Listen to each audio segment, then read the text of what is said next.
Well, hi everyone. Welcome to the Craig and Jane show. And it's just Craig tonight because Jane's not feeling too good. She didn't get a good night's sleep last night. So nothing wrong with her. She's not ill or anything, but she just felt very, very tired tonight. So I'm going to be handling the show and we're going to be talking all about reincarnation in particular.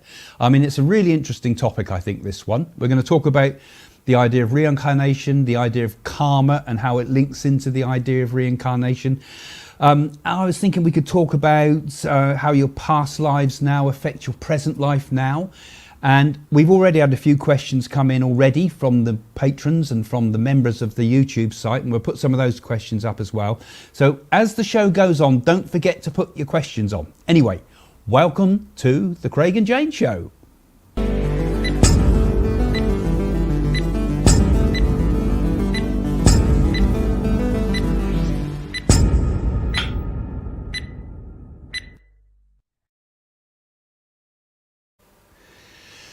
Well, hi guys, and thanks for joining the show again and supporting us, and thanks particularly again to all the patrons out there and all of the members of the YouTube site that help to keep this going, and saying hello to guys. Hi Gail, hi everyone from Scotland and around the world. I'm sure there's lots of hellos going to be coming in as I start talking to you tonight. So reincarnation is something that, you know, I suppose me as a medium, the idea of reincarnation is kind of an odd thing to be putting forward, because most spiritualists say that you come into this life, you know, you're born in this life and you go into the spirit world. So where's this reincarnation come into it? That's where a lot of the spiritualists talk.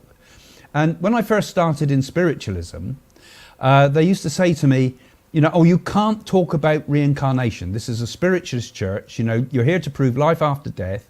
Your talks mustn't include reincarnation.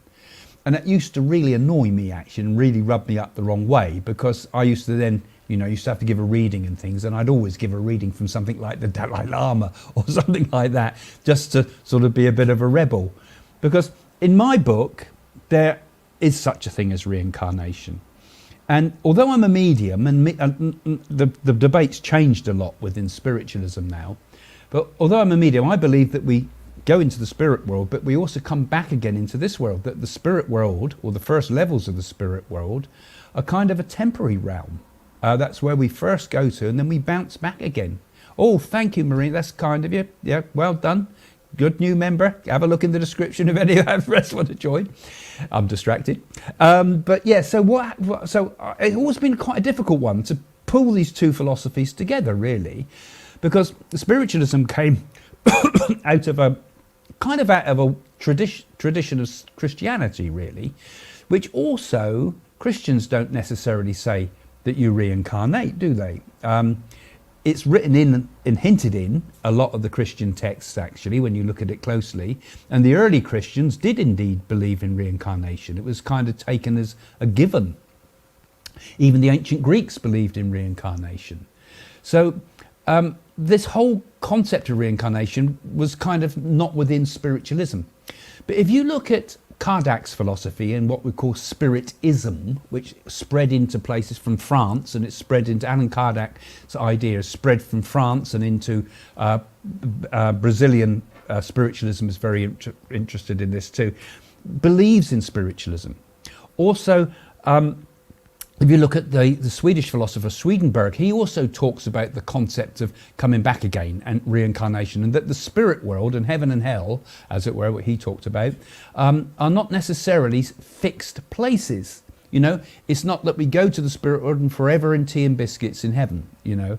So the concept of reincarnation, I think, can be squared with the mediumistic idea, because I feel that we go into the spirit world, we spend some time in the spirit world, and then we come back again to continue the progress that happens here through this life as well. So the progress of the soul happens both in this world, in the material world, and in the spirit world. So that's one of the first sort of ideas I'm going to throw at you. I'd like you to start putting a few questions in, guys, that you can seed me. Why do we reincarnate? Okay, that's a good one. That's one that's, because it's got an M plus on the end, it means it's coming from someone that's part of the community here either on the YouTube or on the patrons. So, well, that's quite a difficult question actually, because there's lots of different ways of looking at this. My thought is that we reincarnate because we can't learn all our lessons in this life in one shot. We've got to progress through, I think, suffering. Because if you think about how we progress in life and how we most progress in ourselves, when I look at my own life, I feel that I've advanced the most really and quickest often when my back's been against the wall, when I've come up against adversity in life, when I've had really hard times. And actually my mediumship in particular developed during some very, very difficult times in my life, when I was going through some very, very hard stuff. And if I look at Jane's life, of course Jane's not with us tonight, but you know, her mediumship developed through difficult times. And other mediums I've spoken to, other good, really top name mediums that I've known here in the UK, I've asked them often, and their mediumship often developed through very, very tough times. And I think the same thing applies to our own spiritual development on various levels. Spiritual development doesn't seem to come very quickly for people that are born with a silver spoon in their mouth, who have had it easy in life, who've never had to go without, never had to suffer. I mean, it does sometimes. It's not going to say that it's a barrier to it, but it's usually something that when the world gives you a bit of a kick, that we push forward spiritually. So why do we reincarnate? I feel we reincarnate because the whole objective of human existence is to develop consciousness. It's to become kind of whole, to become fully aware of what we are, who we are. It's the process of awakening. It's the process also of clearing negativities in our life too, this world too, because we burn our karma here. It's harder to burn our karma, as it were. And by burning our karma, I mean getting rid of the negative karma that might hold us back. We can't do that easily in the spirit world. We can do it better here. This is the fires, really. This is the hell plane in many respects, because it's here that we're drawn again, where we can burn our negativity. And we do that through good works. We do that through helping other people. Okay, well, this sounds very interesting, RE progress through suffering. This I take as a third dimension, and people are aiming for the fifth, I presume, Craig, a higher dimension. Yes, well, everything is, we can talk of it in terms of dimensions. I still like the old idea of talking it in terms of vibrations, that here in this world, we're on a sort of a lower vibration. It's a lower resonance. But as we move into the higher realms of consciousness after death, we're on a higher level of vibration, and higher and higher and higher. So there's many octaves to the music of existence, as it were. So I don't say there's one spirit world. I say there are multiple spirit worlds, and we go to the spirit worlds according to our level of vibration within our spirit. So we are drawn into higher planes, and I think some of us hopefully don't have to come back because we've done the work that we need to do on earth. Or if we come back, we choose to come back, because most people are drawn back into this life to reincarnate again by the power of karma partly, but also by the power of desire. There's unfulfilled things that we want to do. We have to come back to clear our karma, but we're also being drawn here by desire. I mean, the body itself is full of desire. The whole system of the body is made to survive. So we have desire of one sort or another to hold us into this plane. Take away all that desire, and you wouldn't care about whether you walked in front of a bus or not. It's the survival instinct, isn't it?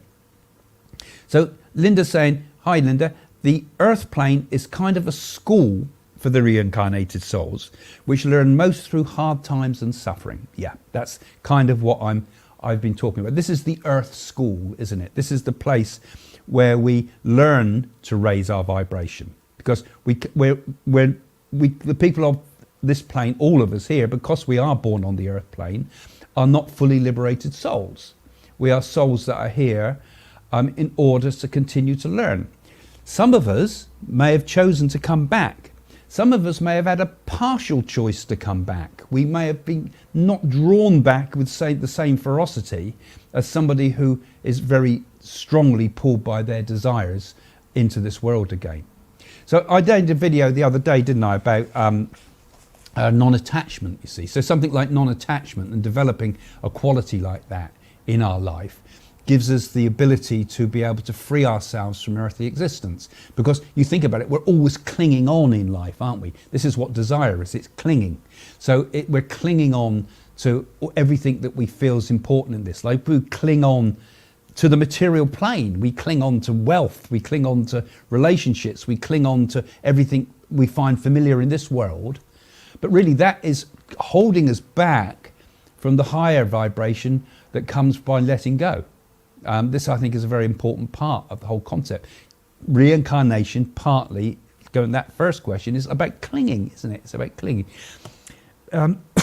My intuition has developed in very hard times, so you're right. And I bet most of you, you can put a comment now or put a comment later, I bet most of you have felt that your main progress as a person, your main progress as a spiritual being, your main awakening and your intuition, as Diana's calling it, has come through the tough times. The tough times. When we're sat on the beach enjoying ourselves, having a cocktail, spirituality might for a while go out the window, mightn't it? You know, and that's no harm in that. We're not expected to be full on all the time with everything. But the real core things about this life, the real core things about what makes us awakened beings, and ultimately makes us happy, I think too, it's the tough times, isn't it? It's the tough time. We should be really, really grateful for hard times. And I don't want it all brought on me, do we? We don't want to bring on hard times, but I think that's why hard times happen. Because I believe, like in the quantum world, an event is changed by the observer. A light can be either a particle or a wave in the quantum world. It can be one or the other. Opposites, Alice in Wonderland is possible there. And I think this world can be good or bad depending on how we observe it. But also what happens in this world is when we fall into ignorance, when we fall and the consciousness starts to fade, because I think it's all about supporting consciousness, when the consciousness starts to sort of dim down a bit, along comes existence and gives us a good kick in the behind so that we can sort of get back into that wheel of development again. So that was another question that's come in. I saw the question earlier actually, and I think that's a nice one actually, because one of you asked, does the soul evolve in this world and the next? I actually shortened the question because I edited that one because it was a long question. But that's the basic concept, because we evolve in this life, but what happens in the next world? Again, coming back to the idea of spiritualist philosophy, it talks about the eternal progress of every soul. Now that's quite an interesting concept there, because we could call the development of our consciousness, the development of our awareness, the development of our spirituality as our spiritual kind of evolution in a way. Just as our physical bodies have evolved, so has the consciousness that within this physical body evolved. And this consciousness, we believe, as people who are interested in all these things like near-death experience and the afterlife and telepathy and all of it suggests that consciousness exists outside, can exist outside of the body. It's not body dependent. So if our awareness and who we are is not dependent upon the physical body, then that consciousness can continue. And who's to say, what is that consciousness taking with it? I mean, we know that the physical body has a DNA, but doesn't the spirit also have something like this, a kind of a spiritual DNA, not an atomic type thing like a DNA is here. DNA, the twisted spiral, is an incredible way of holding a huge amount of information in us by having that double helix. A huge amount of information can be packed into a very tiny space. One of the incredible miracles of material existence. But could there not also be these marvelous, incredible things that contain our own consciousness that we take forward? Could consciousness have some form of, for example, memory? You know, I mean, what happens to memory? I was reading, I did a little video on for some of the patrons and the YouTube members again, where I did a little video about a book I'd read while I was on holiday and vacation. That is Americans. I did a little. I read what was his Alexander. Ebenezer Alexander, that was his name. I read the book, I've forgotten his title, but he was the guy that wrote Proof of Heaven. Was it Proof of Heaven? Or whatever it was. Where he basically, a neurosurgeon that had gone into a near-death experience on a long period. He was a brain surgeon, but his brain, he knew afterwards, was completely dead pretty much. Had a melanoma-like condition that cut off all the main higher functions of the brain. The brain was hardly functioning, and yet he had incredible experience. And one of the things because I was saying about it on the little video I did, I said, one of the things I found interesting was kind of a little side note that he wrote in there, really. Not a main chapter or anything, but it was just a side note. He said he was questioning about memory. You know, does our spirit, I suppose, does our consciousness, external from the body, have a memory? And one of the things he was saying, that after his experience, even though his brain was completely messed up by this, and God knows how damaged it'd be, he said that afterwards all the memories came flooding back when he became conscious again. But not only did they come flooding back, but they came in more detail. He felt as if he was downloading his memories again. So is it perhaps the way it works, a bit like we work now with a computer, where we have our laptop or whatever, which stores all our memories there, all our information on the computer, and yet we can also back it up to the cloud. And could the spirit be considered as being a bit like that? That on the cloud of spirit, as it were, all our memories are pushed up onto that cloud-like system so that we can continue in the next world. So we're taking our evolution with us. When we pass on, more than we have here is remembered.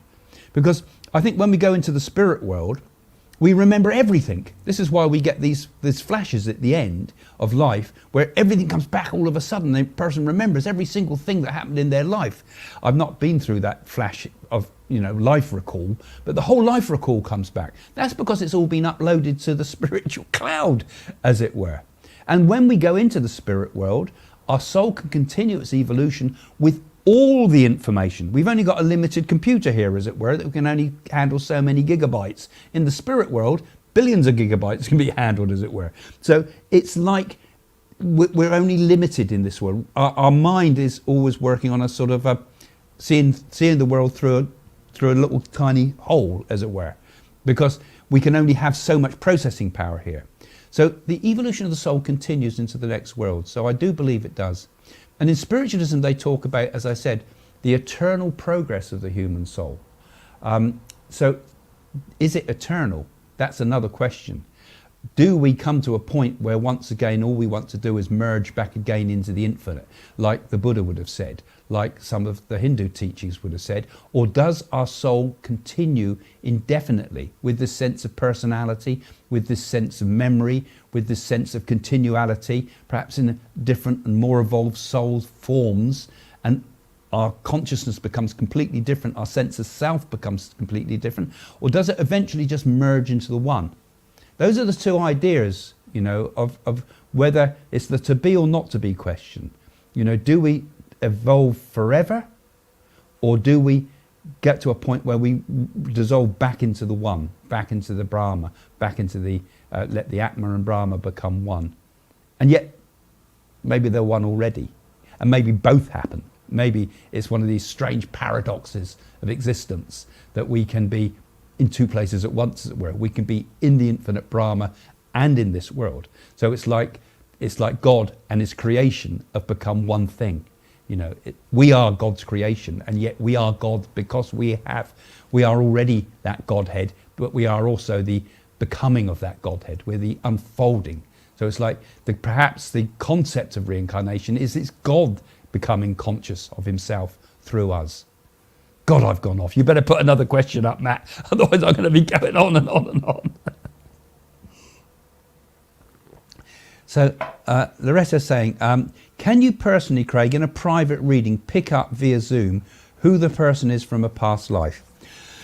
Well, people obviously ask that, and you get feelings about it.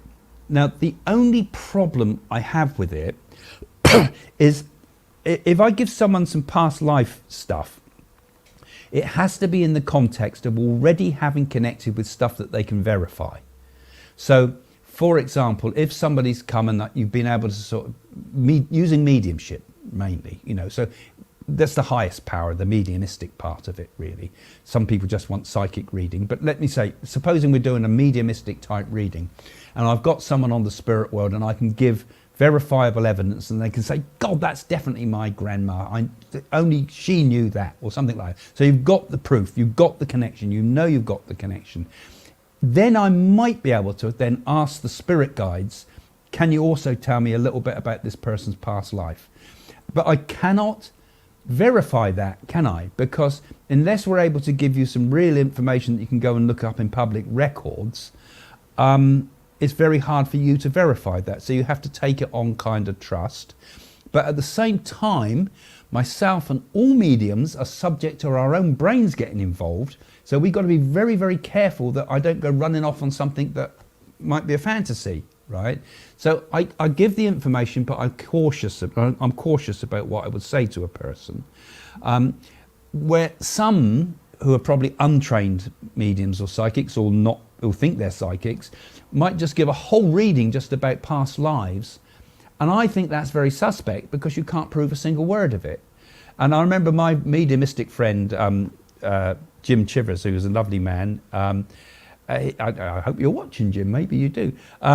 Years ago, he said, I had this reading from the psychic and he was going on and on about all these past lives. He said, I was a gardener in Atlantis.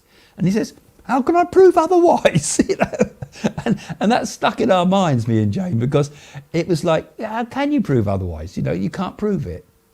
So it's difficult with this type of thing. And that's why in some ways spiritualism wouldn't allow reincarnation talk on the platform in spiritualism, because of the potential dangers of this type of thing as well. You've got to be able to prove it. The whole idea of mediumship is to give evidence, proof, evidence, so that you can prove that you got the spirit person. That verifying is very important. But that doesn't mean to say that reincarnation isn't true, because there's other ways to find information too, such as through hypnosis, and also through the Naadi oracles, of course, have given lots of information on that as well.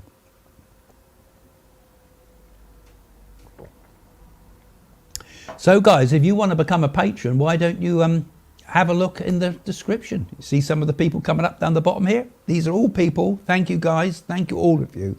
A smattering of some of the people who are contributing to help us to keep the patrons going, helping to keep the YouTube membership. You can join either. You get slightly different things in both areas. So you could join both, or you could join one or the other. You'll get extra videos and things, but it's also really about saying thank you, Craig and Jane. Thank you for keeping the channel going. Let's help you keep it going, because you know we give our time for this. We love giving our time. I'd give it anyway, but it helps us to keep the channel going. It helps us to find the time to do this type of work, because otherwise we just have to go full into doing readings all the time, which is great too, but then you don't hear it, because you know it helps us find the time to make the channel. So thank you for all of the patrons, and do have a look in the description below if you feel like you like to give a bit each month to the channel, and it does help us tremendously. Right, let's have another question up if we can. Oh, so there's another one coming from one of the members. It's got an M+ on it. So how do we end reincarnation, actually? The question is, does it ever end, really? Because it's that question that I said about earlier on, about the continual progress of every human soul. Now, first and foremost, I suppose we can end reincarnation into this world, because this world we can get to a point where we become last lifers. I mean, sometimes the Naadis would identify a person as saying, this is your last life in this world. You know, it's the last time you're going to be here. You've completed your karma now. And I think all of us will get to a point where we can go on to the next stage. And that is not only to go into the spirit world, but to go into the spirit world and stay there, not have to come back. So I think we end the reincarnation. I think good deeds and things help, being a good person helps, but I don't think it's enough. I think you also have to do the kind of spiritual work on yourself, the sort of thing that comes through meditation, through learning to develop and hold your consciousness, learning how to expand your consciousness.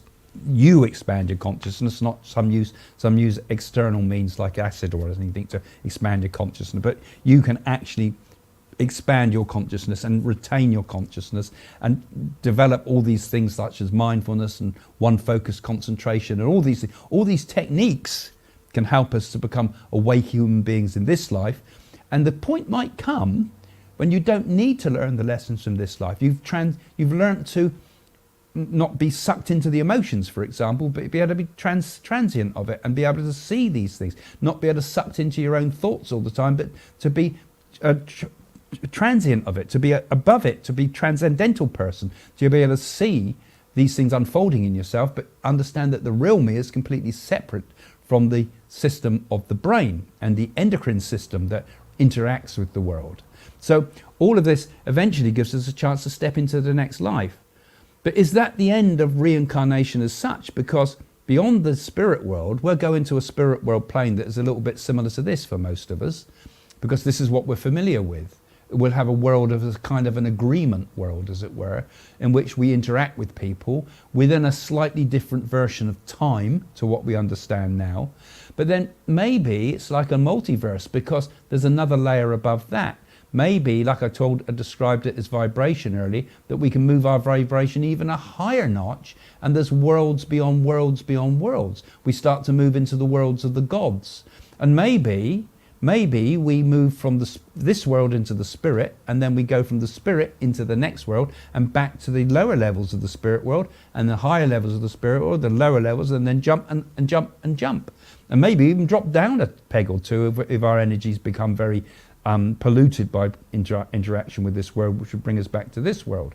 But I think the progress is always upward, as it were, to a higher vibration. Ultimately, some people may fail for a bit, but in the essence of their soul is that they have already developed a certain spirituality within themselves that will help them climb the kind of locars, the many levels of existence that exist beyond this plane. This is just one plane. This is like a spirit world. It's just one plane. This is actually all a world of consciousness as well. We think of it as a material world, but this is also a world of consciousness. It's something that's happening inside your brain as we talk. You know, what you're seeing here is you're seeing me on a screen, but that screen is a picture inside your brain that you're seeing it. So we are already in a level of consciousness. And the next world is a more fluid version of that. Just like in a dream, we're in another level of consciousness where the material world's not around us anymore, as far as we know. And maybe it's not. We're in a separate astral plane, perhaps. So we're always moving between up and down the ladder of existence. So Ellen's saying, really fed up of this reincarnation loop. Had enough. Why ever did I choose this malarkey again? Beginning to think it was a very bad person. Enough already. Well, you see, you may have had no choice or only limited choice about. I'll put this out of the way. You may have had no choice or limited choice about what's possible for you. You see, Ellen. I mean, we develop skills in this world, and we can develop our spirituality, which gives us greater control over our life and over our world. I think as we become more spiritually awake, we actually change events that happen around us. The people talk about abundance and all that, but it's all about awakening. It's with the awakening that we have the power to change the world around us, or what comes into the strange story of our life. And that's also determined by karma and things like that. So that loop that you're in is your loop. Is what you've made. The thing with our existence here is everything that happens to us is completely caused by ourselves. This is where the karma idea comes in, isn't it? Because every action gives a reaction. So if we send horrible thoughts into the world, it will bring horrible things into our lives. If we do horrible actions in the world, it will bring horrible things back to us. It's the boomerang, the cosmic boomerang. It's the as you sow, so you will reap idea. So it is karmic. So it is your fault, Ellen. But similarly, you are also the person that holds the key. You're also not only the person that's jailed, but you're the jailer too. And you can unlock that door and let yourself out. And that comes through doing spiritual work through your life, not moaning about the fact, why did I choose this? Why I've had enough of it? That's moaning. You see, that's going to lock you up through your life. You've got to get into an attitude of, okay, this is what it's like. I accept it as it is. Maybe or maybe not, I don't know. Maybe or maybe not, it's my own fault. But whatever, what I do now, what actions I'm taking now will help me in the future. So start acting, thinking good, being good, doing good, acting in a good way in the world, thinking spiritual thoughts, doing your spiritual progress, doing some things like meditation. And you know, you think you're trapped in a loop, but you can break those loops very quickly. Those knots can be undone, and next thing you know, you're soaring ahead, and your spiritual progress can go very, very fast. And you suddenly find that with spiritual progress comes the happiness you seek. So don't talk yourself into a loop. That's a mistake. Anyway, that's a thought for you. Sorry, bit of a telling off there, but I don't mean it like that. You know I mean well there. So hello there from Devon, England. I'm interested in how you sought the karma from the previous lives. Totally in need to rid the negativity. Yeah. Okay, so everything that's existing in our life is, I suppose, it's karma carried forward. That's as I understand it. And karma's not all bad. Karma's good and bad, So coming into this life are going to be waves of things of good and bad in our lives. And I think it comes in phases sometimes. So maybe at a certain point when you were a sort of a young person, for example, things at a similar age might reoccur in this life to what may have happened in a previous life and previous lives, because we'd have lived many lives. And also we may have not always lived human lives. We may have lived different lives in the animal kingdom and maybe even other planes of existence. But those things may come at a certain time. It's like different types of karmas. It's the karma that hasn't manifested yet, which is still out there, that needs to manifest. There's the karma that's kind of been released like an arrow from a bow and is in our life now, and there's not much we can do about it. And there's the karma that we're creating all the time that's going to come back and help us in the future. So we're trapped within all these types of karma. Now, the Naadi oracles open my mind to all this, because what they basically tell you how to do is how to overcome the negative effects of the karma from the past. And all of its negative effects from the karma from the past. And in my case, it told me to do various charitable acts.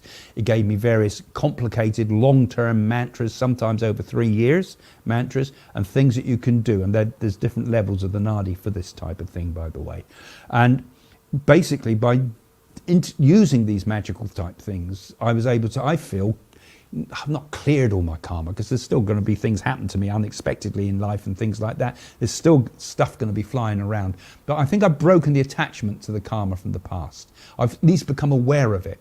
And I think we can spot it in our own lives, perhaps in certain things seem to come up again and again and again, often that are connected to our own faults in character too. I mean, the Naadi told me off for being angry, because I used to get quite angry. I still get angry, but I'm not bound to it in the same way. I used, so that would be a fault in my personality that it pointed out and said, break that. You don't do that. And I think, oh, okay, and I break it. And generally, one can break it now and break it more quickly. And so we have things in our personality that keep repeating themselves, don't they? Bad behaviours that we repeat and repeat and repeat until they become ingrained in us. So we have to do the opposite to whatever our negativities are. The way to break a bad habit is to develop a new one. The way to get rid of evil is to progress in the good. So we have to find its opposite. So it's really about self-observation. it's the negativity. If it comes from the outside, but we think it comes from the outside, it's actually coming from in ourselves. So we have to change ourselves. A very hard job to do, but it's done by repetition. It's done by everything. Children learn by repetition. We learn a language through repetition. We learn knowledge through repetition. We even learn understanding through repetition till it becomes familiar to us. And we've got to be the masters of these things that happen to us. We've got to be the masters of our fate and deliberately take on board doing positive thoughts and positive actions. And actually, in the end, you build channels through the brain, you build channels through your spirit that makes happiness the norm rather than depression, makes energy the norm rather than exhaustion, and so forth, makes health the norm rather than illness. So all these karmic things can be changed by changing our habits in this life. And I think we can nullify many of the negative effects by developing more positive ones in this life. That's my thought. Sorry, I'm going a bit deep tonight. That's why I've got Jane to pull the anchor on me, tell me to stop. So I'm not running on too much, guys. So, Loretto says, okay, so a child, I think it's meant to. So if a child gets attacked, is it their fault, or if a man's hands gets chopped off by a killer? Well, and this is a difficult question, this, again, because you could even take it to another level and say, is it the fault of a disabled person to be disabled? So I think there are also levels in this too. I think in my own life, I take the attitude that everything that's happening in my life is caused by something that I've done in this life or a previous life. And that it's the unfolding of karma. But also, some of the things that have been given to me in this life have been given to quicken me. You know, like I was saying at the beginning, but when we become kind of slothful, when we become lazy, something comes along to give us a kick to push us into a higher spiritual state. Now, it's an automatic process, so sometimes it might kick a person too hard and break them. But ultimately, that is the law of nature, that the negative comes along in order to push us towards the positive, to help us to break the bonds with this life. So we can't really, I think it's kind of a wrong attitude to say it's somebody's fault that that's happened, because it's not just it's not about punishment. The whole thing is about it's like the whole universe is, through adversity, is trying all times to push us towards awakening. So how we look at it, isn't it? Because we look at all those type of things you've described there and we think about them as suffering and terrible and awful things, but it's the pain that is natural in this life.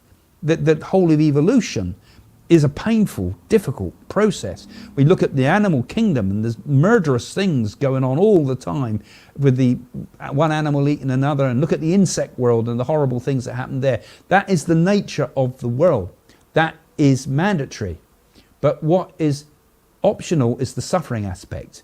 Because what we as human beings are learning, because we are in that unique position of becoming conscious, that we can be transcendent beings, that we can go beyond that, and we can see that the suffering is optional in a way, because with awakening comes freedom from those things. So it's a difficult question, because this is one of the typical type of things that comes up with the idea of karma. It seems so cruel sometimes, but if you think of it, perhaps, we can't know for certain, can we? Because I can only surmise and philosophize about this, but I just feel it in my bones that everything that evolves in my life somehow has come from me. And I think if we take that attitude, it also points out to us as well that we have an incredible power in us to change all that, that we need not be the victim of it, that if we become conscious beings, that we do good energies in the world, we think good thoughts, we move our consciousness closer and closer to the source, to Brahma, to God, whatever you want to call it, to the divine source of existence, then we can have, I believe, a control over the world. We can manifest goodness in our life, and we have to just accept the difficulties. We have to accept the pain, because we overcome pain very often, I think, through acceptance. Oh, thank you, another YouTube member. Well done, Marina. It's good of you to join up. Thank you for doing that. I'll look out for you when we make the posts. I often experience uncanny coincidences with an internet friend, like sharing rare thoughts at the same time. Could this be part of reincarnation or deeper spiritual connection? It's an interesting question. I suppose it could be both, couldn't it, in a lot of ways? Because sharing thoughts with somebody you're close to, particularly, is telepathy, isn't it? So they found with telepathy that telepathy can work. For example, when they do the tests, Ryan did all the tests with the Zener cards and so forth, and much more complicated ones with watching videos and sharing thoughts and seeing what people can pick up from each other. And they found that, excuse me, telepathy works best if people like each other. If people like each other, the flow happens more. It happens in a reading, for example. If I like someone that's I'm giving the reading to, and most people you like because they come in on a good level. But if you like the person you're working with, it's quite easier to give them a message and get the flow going, and you can feel the spirit world connect. The fluence happens, doesn't it? And if you love somebody, like when people fall in love, particularly when the high level of love between two people is very, very high, like that, then they'll finish each other's sentences and they'll continue, and they know what each other's thinking. They know what if a person's in distress. A mother towards a baby will get the similar thing. A mother will know when a baby's upset, even though the baby might be in another place. And they've done tests with this and found that mother's heartbeat will change and increase if a baby's upset and it's away from the mother, and the mother's got no way of knowing or hearing or seeing what the baby's upset. Heartbeat naturally increases when the baby's upset. So we have natural telepathy. But there could also be a reincarnation element to it, because those people who we care about the most, I think, have often been in our lives before, haven't they? Don't we recognise people sometimes that we've known before? We can suddenly become a friend with someone, and it's an instant thing. We can marry somebody because there's an instant connection between you. And even sometimes we make those connections with people that we're perhaps meant to sort things out with sometimes. There might have been a negative connection with us in the past, but we're still bound together. Something in our karma brings us together. It's not always love. Sometimes it's something we've got to work out karmically. So I think the ties that bind us are all tied up there with past lives and past karma between ourselves. And yet also this sharing of thoughts, and unusual thoughts, you call them rare thoughts, unusual thoughts, is also because we're connected with that person on a spiritual level somehow. And it may or may not be connected with reincarnation. I would assume it probably is. Cool, I'm talking a lot tonight. Jane, come back, I need someone to give me a breast. Question, do we sometimes have the same parents, spouses and family members in our past lives? Well, we can't answer that for certain, can we? No, we can't really answer. Nobody can really answer that question, really. But I think we must feel that, don't we?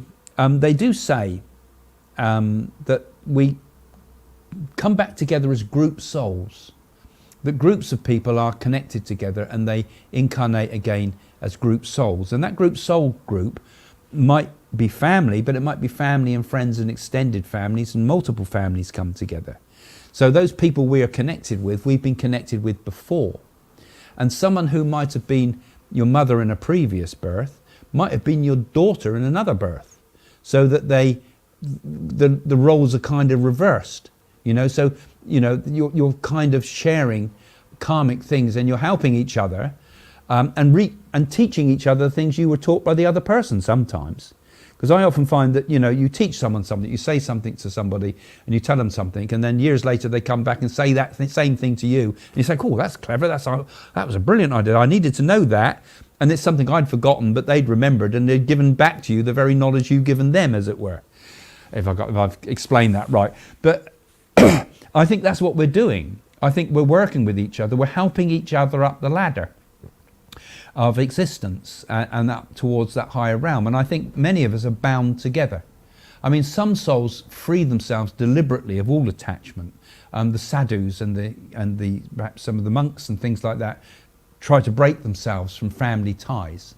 But there's still very strong ties even within those communities too, and that might still be a higher soul group that have come together and might have been family together over many years in centuries past.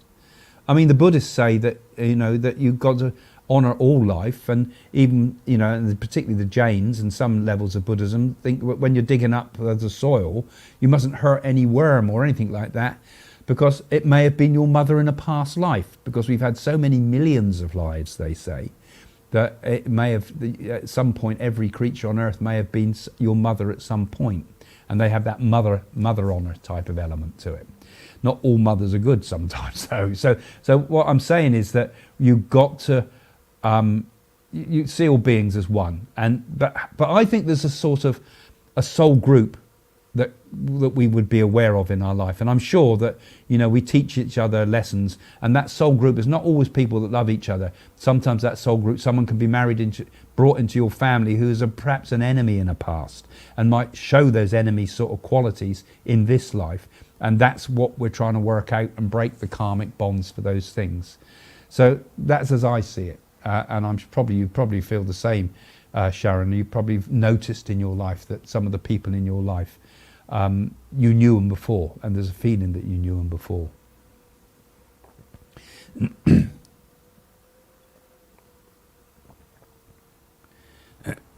So if you reincarnate many times and have a generally good life with health and happiness, is it because you've earned good karma from your past lives? And that's another one from one of the members. So, well, you see, I think there's a mistake in your question, actually, because the assumption is that a good life is a life that has good, nice things, happy things, good, healthy life, and all the happiness that comes with it. But actually, that's not necessarily a good life or a life well spent. I think that's probably a resting period in life, where you've done things in the past and they've given you a period in this life just to coast through a bit, as it were, that there's no major progress made in your life. Because like I was saying before, the people that seem to push their lives furthest forward are the ones that are prepared to take on suffering in life. Because if you think about the great teachers in life, you think, okay, you could take Christianity, for example. The life of Christ was hardly one of somebody that had a nice put your feet up in the bath and have a cigar and a bottle of port and food and all the rest of it. It was a life of suffering, You look at the life of Buddha. He was born as a prince, but rejected that in order to consciously try to find his enlightenment, and gave up the princely life and walked away from his family and everything in order to live the life of in Varanasi, where I went to Varanasi, where the extremist yogis are often there, and he lived a very extremist life of rejection before he found the middle way and his way to consciousness. And if you look at St. Francis of Assisi, you look at just about any highly evolved person that you could name, they've had some level of suffering in their life. Except in most of those cases, they've chosen to suffer, because they've known that the suffering is what pushes one towards God consciousness, and that when you're on that path towards God consciousness, you don't give a damn about what happens to the body. You don't give a damn what happens to yourself. You throw away selfishness completely, because you're so drawn, you're so charged by that energy. So when you say it's a good life, that I would say is a good life. Someone that has achieved higher consciousness in life to that level, who in those people have those great beings have transcended their pain. Even though, why hast thou forsaken me might have been said, but ultimately that is the man compared to the God. There's still those conflict there, but ultimately they've transcended suffering. They've gone beyond it. So happiness and health, that's a temporary thing, I think. I think true happiness comes only when we have been able to transcend this world and seen through the illusion of it and awoken to the highest that we're capable of. And that takes a bit of adversity, as I said before.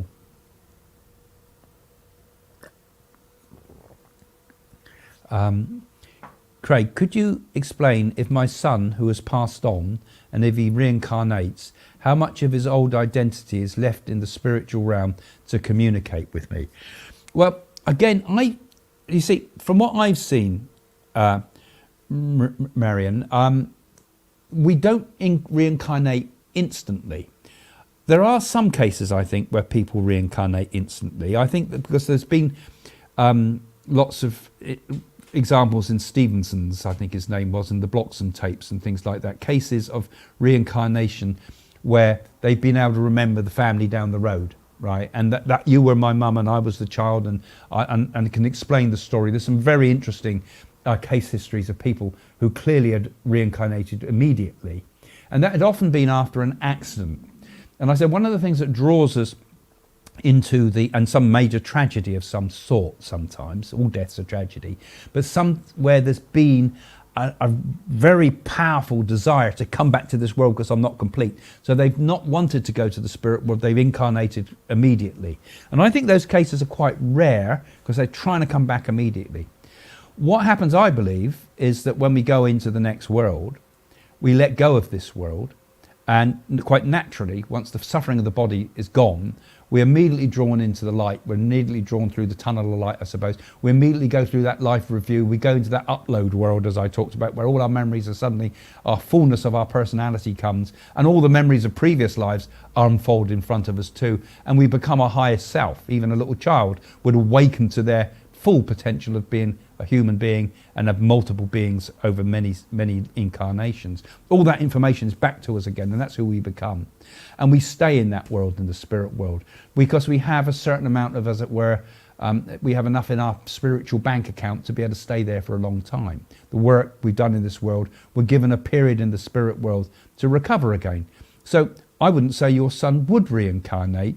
Your son would stay in the spirit world until the group soul is all reassembled again in the spirit world, and we all come back together again. All the main members of the spirits of that group soul are there together before others start to reincarnate again. And I think we incarnate collectively. So we your mum and your dad and the people that are important to you, and your wife and so on, may reincarnate at similar times, perhaps in different roles this time, so that you can share together with that group soul work. So like I say, my understanding is that there's a pause between reincarnation, as it were. But also, all this has to take into the concept of what is time, because all of the spirit world is a different time. It's a different time group. So, and this world here is the only part that works in the time as we know it. Time is something relative. Time is something that we have so that we can live in this world. Can you possibly imagine what it would be like to live without time? We can think time happening all at once, but that's not a concept. We could think time happening, and we can't think outside of time, because that's thinking requires time to think. You have to have a beginning of a thought, a middle of a thought, and an end of a thought. That's a timeline. So, but the spirit world has a different concept of time as well. So in the spirit world, it was as if this was all happened in the twinkling of an eye. The whole of human existence is just puff, a second, and that's the only way I can explain it. But it's like that because it's outside of time. So your son would it would seem like no time has passed before you're all joined together again, and we are reunited in the spirit world before we decide to take on the realms of time again to do another incarnation if we need to. Long explanation for a short question, but I've explained a few of my thoughts on this. Joanne's saying, are all physical incarnations happening at the same time? So spirit can see future events as they are not conditioned in time and hold all storylines live at once. Well, I don't know. I can't explain it. It's a bit like when you look at the nature of time, when you look at sort of the quantum world again, time is linear. It travels like a arrow. It goes from one place to another. It goes from past through the present to the future. But sometimes that arrow of time goes all over the place and things get very strange. For example, when we get synchronicities and when we get coincidence happen, every now and again it seems like there's a flaw in the whole way time works. Something's gone a bit weird, Sometimes things can happen and coincidences can happen to you. That means that the whole nature of time has gone completely weird. The world's not working as we think it should. And that's where we sometimes get a little glimpse of these things. And like I said, I think it's almost impossible to explain what time is like on the spirit world. And there might, like I talked about, multiple levels of worlds, multiple realities. And what we see as time is an obvious thing. maybe they can exist beyond time. And it's impossible for us to conceive of it. But I think when we get there, it seems self-evident. You think, oh, that's what it is, And so I think the nature of who we are when we're in the spirit world is different. Maybe we just know everything all at once. And maybe this idea that we progress, maybe the idea that we go from, we become from ignorant beings to spiritually awake beings, maybe that in itself is a wrong concept. Because, that's all within the concept of time. Maybe it's already happened. Everything in existence has already happened. But we come into this timeline to give an understanding that it has happened. Only here can we understand it as a happening. Perhaps that's what we bring from this world, the understanding that things happen, the understanding that time can be a possibility. And yet, when we go into the other realms, maybe it's something beyond time. I'm sorry, I'm going off on some pretty hard concepts that are almost impossible because it's beyond mind to be able to understand these things. But I think our intuition sometimes can get a feeling about it. And I think when the spirit world come back to us, they're still living because, you won't go into the spirit world and suddenly be in this strange helter-skelter world of everything happening simultaneously.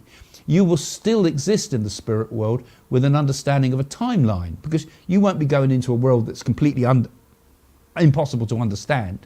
You'll go into a world where time still exists, but it might be slightly different, like time is different in a dream, for example.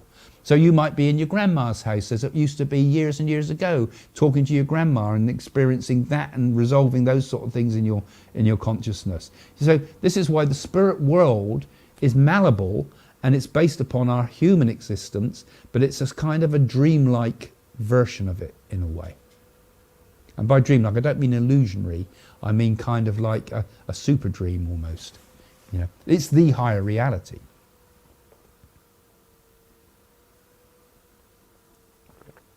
Oh, that was an interesting one. I saw that one come in earlier on. This is another one from one of the members. So, do earthbound spirits reincarnate? So this is an interesting one too, because obviously some spirits are bound to this earth. Now, I quoted the case of somebody that might be reincarnated straight away because of the strong bind of desire, and they're reborn into this world in order to fulfill something that was, desperate for them to sort out. They might have been murdered, for example. They might have been killed under different or cheated or something like that, and in sudden circumstances, and they grip into this world and won't let go and have been incarnated. Similarly, a person can grip to this world who is in the spirit form but not in a physical form. So that becomes an earthbound spirit. So that spirit has difficulty moving on from this world. But it doesn't mean to say that they're bound here forever. They're bound here until they can resolve it. Just like when the time's right for us to die, the time happens. It's the perfect time for us to die happens at the perfect time, when what we've needed to do in this life has happened. And it's the same, I think, for us earthbound spirit. The same thing will happen. They will eventually see through the situation and move on to the spirit world, and then maybe then be able to reincarnate to sort things out in this world. So they're kind of people that spirits that have got pushed by extreme thoughts into a temporary level of an in-between state. But those spirits are not forever trapped. It's not like the Catholic idea of the purgatory. It's kind of got an element to that, but all levels of existence are not permanent. We are constantly in a flow. We're not constant. We can, anybody that goes into a lower state of existence would not be there forever. That would be a thing until they've resolved that and they can move upwards. All souls, every soul, will find enlightenment. Even there's a Buddhist poem or a Zen poem that talks about how even the blades of grass will become enlightened. It's like everything is becoming enlightened. The whole universe is becoming enlightened. The whole of existence is becoming enlightened. And that's a pretty amazing thing.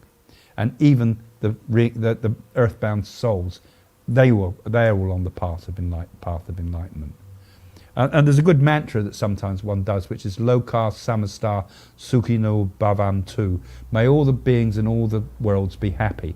I twisted it round Samasta Loka, so it becomes plural in the Sanskrit. You say that 3 times, one for the people in this world, one for the people in the heavenly world, and one for the people in the lower worlds, that all beings may be happy. And that's a nice vibrational thought to send out, that may all beings be happy, because that's what the universe is doing, and it's the awakening for all, not just for some.